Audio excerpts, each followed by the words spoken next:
Students from Harvard started using a thing called Facebook. Yeah, remember that. Okay, the term wardrobe malfunction became a part of our lexicon thanks to the Super Bowl halftime show. And who was our president, sir? Yeah, George W. Bush in 2004. That's right. That is the same year a TV news anchor had a panic attack on live television. The world's most commonly prescribed medications may be providing a big bonus. Researchers report people who take cholesterol-lowering drugs called statins for at least 5 years may also lower their risk for cancer. But it's too early to prescribe statins slowly for cancer production. That does it for news. We're going to go back now to Robin and Charlie. All right, so Dan Harris turned that very moment in his life into really a mindfulness moment, right? He wrote a book, it's called 10% Happier, I read it, where among other things he used meditation as a way to teach us how not to be a jerk to ourselves, which is very tough to do. Here to show us how to do life better is Mr. Dan Harris. Great to see you. Thank you. My worlds are coming together. My Dan is meeting my Dan. What an honor, what a pleasure, yeah. She's been talking about you, I've been hearing about you, I've watched you. I listened to you, I read the book. Yeah. So much stuff. I plan to disappoint you in person. Well, I just said, I'm sorry I put that clip in there, and your response was... I've been dining out on that panic attack for 20 years. It's great. I have no problem. My mother doesn't like it as much as I like it, but yes. I'm sure. So everyone has some form of, I'm going to speak for everyone on the planet. Yeah, please. Some form of stress or anxiety. Yeah. What is the difference between the two? Okay, stress is when you have too much to do and too few resources. So you're overwhelmed by the demands as opposed to your resources. Anxiety, which can come at the same time, is fears about the future. Right.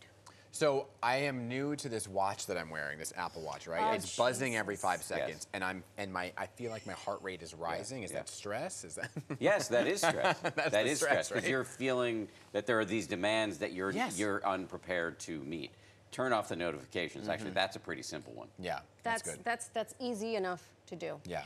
So you've got this book, 10% Happier. First of all, are you 11% happier? You know, we had a colleague when we worked at ABC News. His name was Ron Claiborne, legendary anchorman, amazing guy. And he made me a fake book called 11% Happier. And he held it up on the air and said, if you're going to buy one, do the math. And I still have that in my office at home. As well, you should. I think that you really hit it when folks were searching for something. Yeah. What do you think you were searching for? I mean, like both of you, I spent many years in the news business, and it's amazing. It's an amazing business, and I got to travel the world, see incredible things. But the stress of it, and the anxiety of it, the stress of having calls in the middle of the night and saying you need to go travel to some other country because something horrible has happened, and the anxiety of worrying about how long am I going to be able to keep this job, who's getting the job I want, who do I have to worry about down the line, all of this stuff just started making me a jerk to myself and to others, because there is a direct relationship often between how you talk to yourself and how you talk to other people. And so for me, I had just gotten married, and I just noticed that this was back in the late 2010s, the late 2000s. I'd just gotten married, and I just started to realize, something's not right here. And this was a couple years after the panic attack. Okay. And I was seeing a psychiatrist, and ultimately within that experience, somebody recommended meditation. Right. And that's where things changed. So talk about that too, because I think oftentimes people, myself included, right? And until I read your book and started listening to your podcast, you hear the term meditation, like, it's not for me. Yes. Not for me. It's not going to do anything. I don't have time for it, right? There's always the time excuse too. So kind of explain that you don't need that much time, and also that it really is a life-changing moment that you have to just find for yourself and get there. Yes. Well, just to say, I was worse than you, Dan, because I wasn't like, I don't have time. I was actively hostile. I thought it was for people who live in a yurt and are really into John Tesh music and wear finger symbols. I just thought it was ridiculous. Yeah. What changed my mind was that there's actually an enormous amount of scientific research that shows that it can lower your blood pressure, boost your immune system, and literally rewire key parts of your brain. And so that got me interested. And then I started with like 5 minutes a day. And I think almost any, no matter how busy I was, I always had 5 minutes. Yeah. And I would even, if you feel like that's too much for you, I would lower it to 1 minute daily-ish. I remember in 2009, you had us meditate live on air. And something that you said stays with me 13 years later, which is try it for a minute and let yourself off the hook. If you can only do 2 seconds, do 2 seconds, and then you'll graduate up to 10 seconds. And so what do we think about anxiety as a force for good? Because, for example, as an athlete, I will use the anxiousness of being like, I have to get to this mile 10, or as a force to, find that other gear. But life isn't a race all the time. Me too, as an athlete. As an athlete, I also. Yeah, really? What's your, is like picking up food, Exactly. putting it in your mouth? That's my athleticism. I feel you. She started talking about being an athlete, and I got completely lost. Can we use anxiety for the forces of good? Yes, so like everything, there is a good version of it and an unhealthy version of it. That is true for envy. That's true for anger. That's true for conflict in your personal life, and it is true for anxiety. There's a certain amount of stress, worry, plotting, planning, digging deep that can be very healthy. But often we topple over the line into unhealthy, destructive anxiety, and that is a life shortener.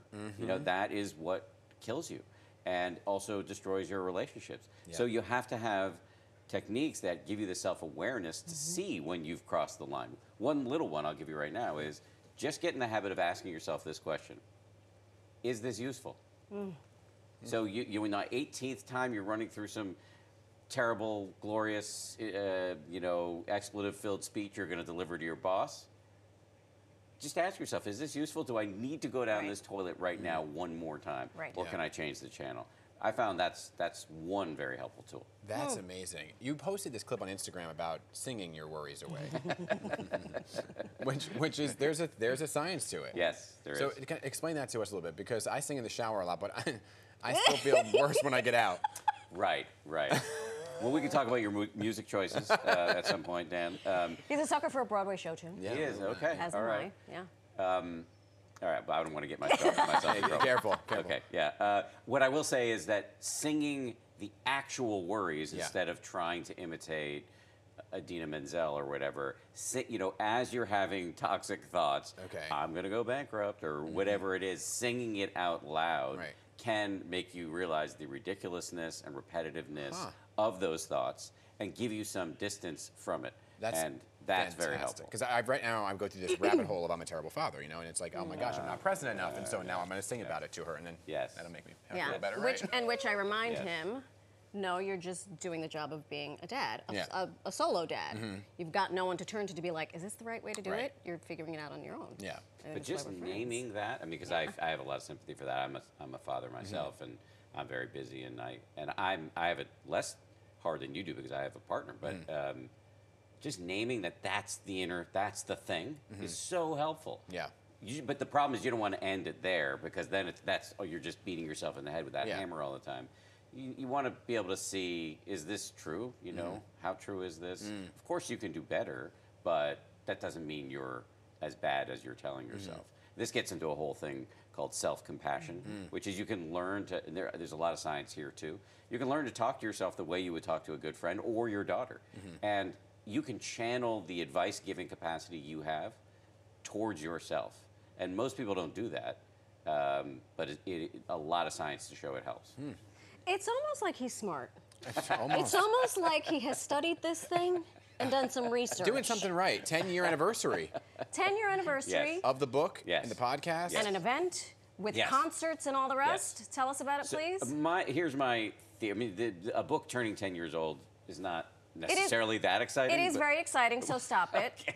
Well, it's not that exciting to me per se. Yeah. But I'm using it as an excuse to throw a little bit of a party. We tend to meditate alone. We exercise alone. If we go to our shrink, we talk about ourselves alone.